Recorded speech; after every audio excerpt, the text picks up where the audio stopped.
Halloween Kills finally opens up in theaters this October, the long-awaited sequel that fans have been dying to see ever since Blumhouse and Universal teamed up to bring Michael Myers back from the dead for a third reboot. This once babysitter stalker has become an iconic figure in horror movies, slashing the screen for several decades. In the next couple of weeks leading up to the release of Halloween Kills, I will be going through the previous 11 movies, celebrating this white mask shape from his highest of highs to his lowest of lows. All hopefully leading and hyping us up to the ultimate release of Halloween Kills, which is said to be the most brutal Michael Myers has ever been on screen. And I'm gonna be honest with you, we're already off to a really bad start, okay? As part of these movie series, as I cover all the Halloween films, the one thing I thought would be fun to do is wear every mask that Michael Myers wears in every film. As true Halloween fans will know that Michael never tends to wear the same mask in every film and looks slightly odd and sometimes awesome. But damn mask company wanted to delay my order, and if I don't start talking about these 11 movies soon, I am not gonna make it on time for Halloween Kills, so there's only one other option here.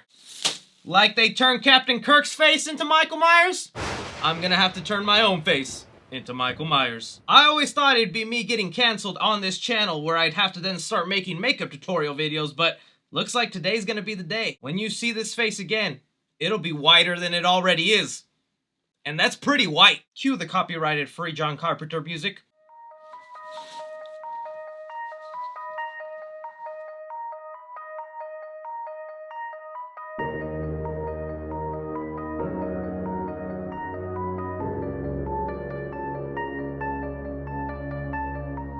Alright, I'm gonna be completely honest with y'all. I did it as a gag at first, but boy, I think I killed it. That's Michael.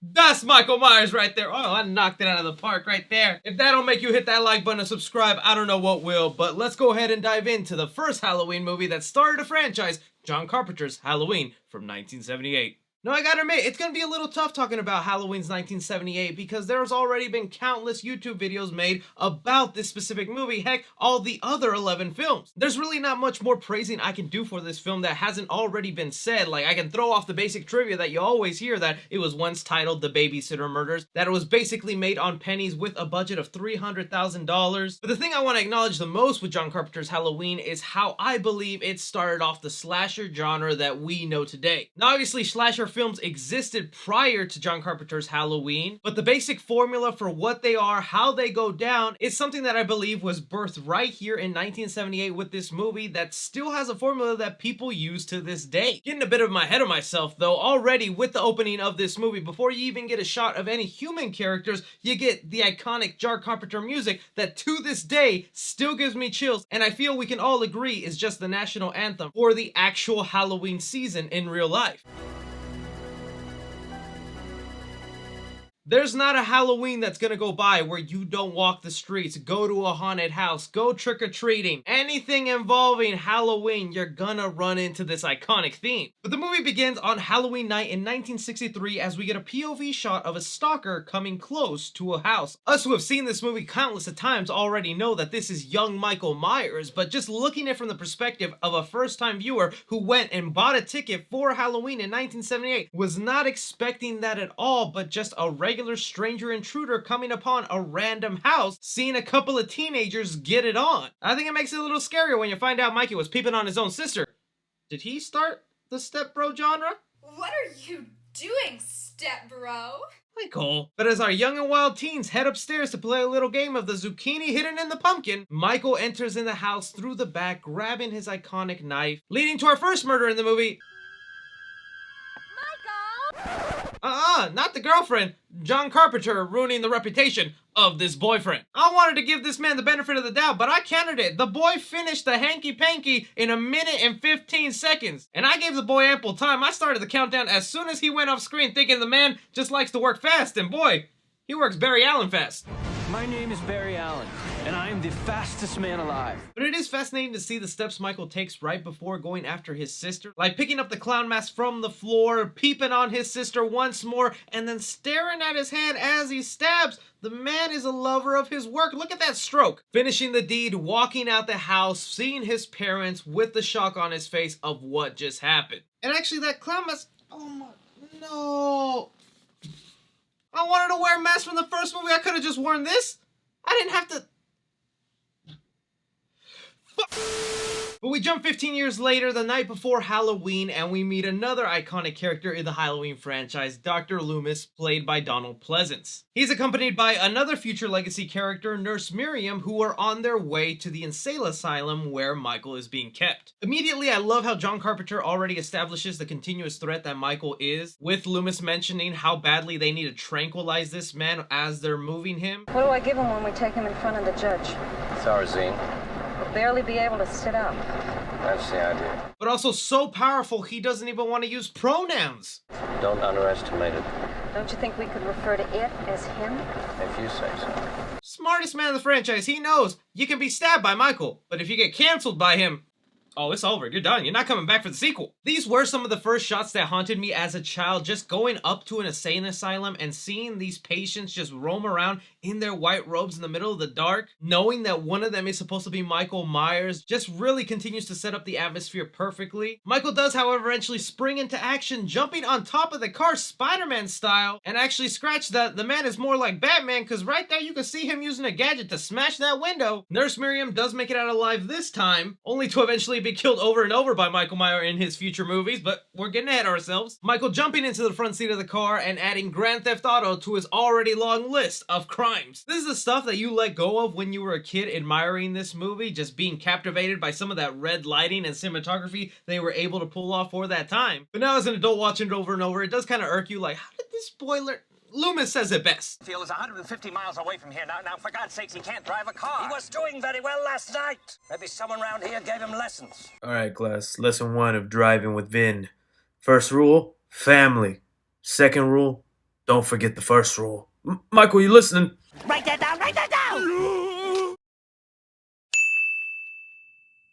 And now over 10 minutes into the movie, we have our setup for why we have a deranged killer out on the loose that is going to be terrorizing our main victims, leading me to why I think John Carpenter's Halloween 4 existing, because of the formula he started that I love seeing over and over and I don't think I'll ever get tired of. Up until this point, slashers were very random, where you did have a deranged killer going after a group of people, but it was always the most contrived and unnecessary of situations. The massive success and popularity that Halloween 1978 created spawned off a ton of copycats and also people wanting to pay homage to this movie that they love, bringing in the trope of a female protagonist who is an outsider in her group, in high school, surrounded by a group of friends that intellectually are just not on the same level as her. I forgot my chemistry book. So who cares? I always forget my chemistry book and my math book and my English book. But for all intents and purposes, this was the blueprint for all the future slashers we would see today. But I think the cherries on top of why Michael also stood out as an iconic slasher is just by how mysterious his character is, like the explanation of how he gets his outfit. We see at one point in the movie, during his Grand Theft Auto, he stopped and attacked a mechanic probably named Phillips, broke into a hardware store that was selling rope, a knife, and also Halloween masks. Like,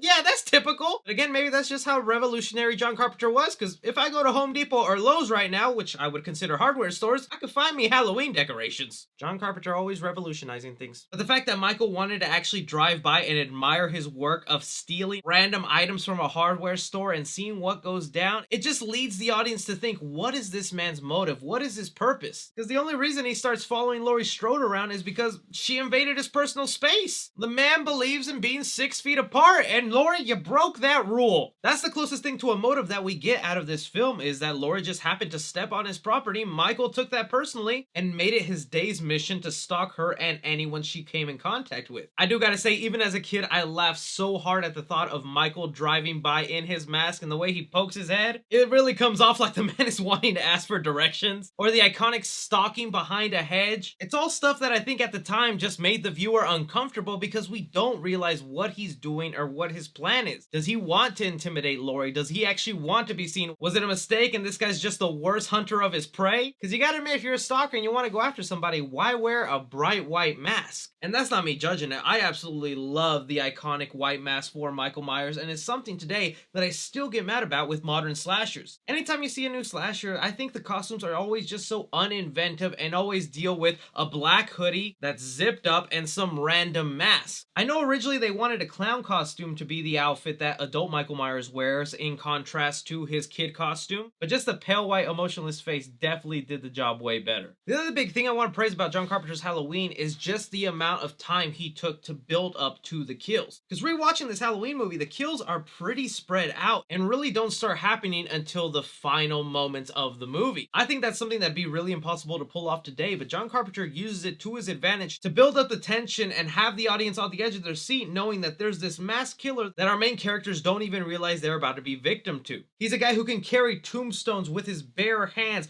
goes ahead and dines on dogs. He got hungry. Could have been a skunk. Could have. And if that doesn't do it for you, we get this brilliant speech from Dr. Loomis. I met this 6-year-old child with the blackest eyes. I spent 8 years trying to reach him, and then another 7 trying to keep him locked up because I realized that what was living behind that boy's eyes was purely and simply evil.